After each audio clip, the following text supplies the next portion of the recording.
Zonja Ambasadore, faleminderit për kohën që na dhat. Për janarit të këtij viti Holanda ka presidencën e radhës së Këshillit të Bashkimit Europian. Çfarë mund na thoni mbi punën që po bën vendi juaj si kryesuese e BE-s? Well, of course, we have been very busy with the migration crisis. Kemi qenë shumë të zënë me krizën e migrantëve, e cila ka pasur përqendrimin ton total dhe kemi qenë të aftë të punojmë me Turqinë. Po punojmë me të gjitha vendet anëtare të Bashkimit Europian për të marrë masë europiane të gjithë së bashku. To together get this implemented and get really European measures.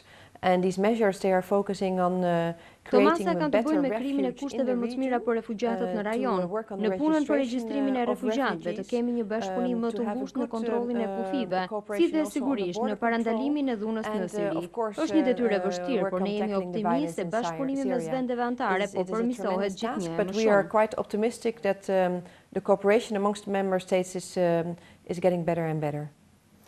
Let's talk about the issues in Albania now. Ms. Ambassador, të flasim për situatën në Shqipëri. Klasa politike shqiptare prej kohësh debaton mbi reformën në drejtësi, mbi të cilën rinisi diskutimi pas një bllokimi disa javor. Cili është komenti juaj mbi këtë proces kaq të rëndësishëm? Discussing again about this reform, important reform. What's your opinion about this ongoing process?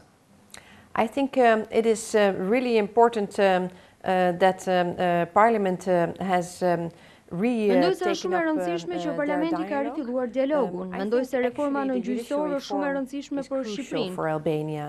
And this is not because the international community thinks this is so important. Kjo jo se komuniteti ndërkombëtar mendon kështu, por sepse kur unë flas me shqiptarët çdo ditë, kjo është çka shqiptarët kanë nevojë dhe mendoj se është e rëndësishme për vetë gjyqësorin. Pasi përmes kësaj reforme do të rifitojnë besimin nga qytetarët shqiptarë, por gjithashtu edhe nga investitorët e huaj që duan të investojnë në Shqipëri. So I think it is excellent news that they have Mendoj se është një lajm shumë i mirë që ata kanë rifilluar dialogun politik dhe shpresoj që shumë shpejt të shohim progres. Ky është vetëm fillimi, pasi është një proces që do të marrë kohë. Kjo është arsyeja që ne duam të shohim progres të shpejt në këtë aspekt. We really need to make some quick progress here. One of the proposals of this justice reform is the vetting process. Një ndër elementet e rëndësishëm të reformës në drejtësi është edhe vetingu, skanimi i gjykatësve dhe prokurorëve. Në këndvështrimin tuaj, sa i rëndësishëm është ky proces?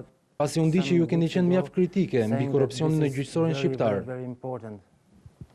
And the corruption in Albania is a really problem. Yeah, I think it is very important because I think the judicial sector needs to regain trust. Këtë proces e vlerësoj shumë të rëndësishëm, pasi gjyqësori shqiptar duhet të rifitojë besimin. Ata kanë nevojë të rikthejnë neutralitetin, të cilin presupozohet që sistemi gjyqësor duhet ketë. The judges and the prosecutors have been vetted. Then this is going to be the start po ashtu edhe profesionalizmin. Mendoj se nëse gjyqtarët dhe prokurorët do të kontrollohen, kjo do të jetë piknisja që sistemi gjyqësor do të marrë funksionimin e duhur.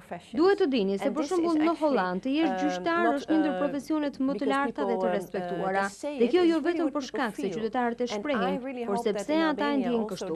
Shpresoj që të jetë i tillë edhe këtu në Shqipëri, pasi është e rëndësishme për qytetarët, për kompanitë. Pasi kur ke një problem duhet të mbështetesh dhe të besosh te sistemi gjyqësor. Prandaj procesi i kontrollit është kaq shumë i rëndësishëm dhe për çfarë do të ndodhë më pas. On the judicial system. And this is why this vetting system is so important and what it will start to do. Zonja Ambasadore, Europa përballet me një situatë të vështirë si pasojë e krizës së emigrantëve, njerëz që mbërrin nga Siria dhe vende të tjera të përfshira në konflikte të armatosura.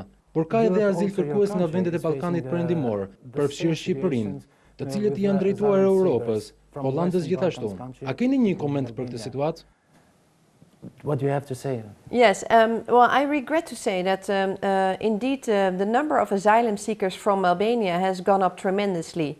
E them me keqardhje se me të vërtetë numri i azilkërkuesve nga Shqipëria është rritur në mënyrë shumë të lartë gjatë muajve të fundit, por edhe gjatë viteve të kaluara.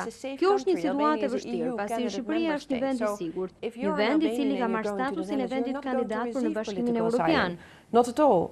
So it is really actually a waste of your money, of your effort Nëse je shqiptar dhe shkon në Holandë, nuk do të marrësh azil politik.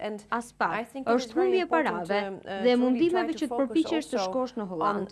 Mendoj se është shumë e rëndësishme të përqendrohesh për të krijuar mundësi këtu në Shqipëri, të shohësh mundësinë të punosh dhe të jetosh në këtë vend.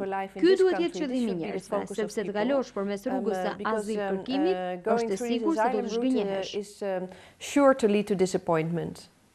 Pra nuk ka asnjë shans që shqiptarët të përfitojnë azil. Askush nuk merr azil, sepse azili është një masë politike. Shqipëria konsiderohet si një vend i sigurt, është vend kandidat për në BE, dhe kjo nuk është rruga e duhur. Njerëzit që kërkojnë azil nuk legjitimohen për azil dhe do të kthehen në Shqipëri, ashtu sikurse po kthehen ndërkohë. So people are being sent back. Madam, one last question about Netherlands priorities. Zonja ambasadore, zyrtarët e lartë europian shprehen se mbështesin procesin e integrimit të vendeve të Ballkanit dhe Shqipërisë konkretisht. Por unë di që zgjerimi nuk është pjesë e prioriteteve të presidencës holandeze të Bashkimit Europian. Përse? Ndoshta nga e shtuquajtura lodhje nga zgjerimi? Of EU presidency of your country. Why this? Because of the so-called enlargement fatigue? Yeah.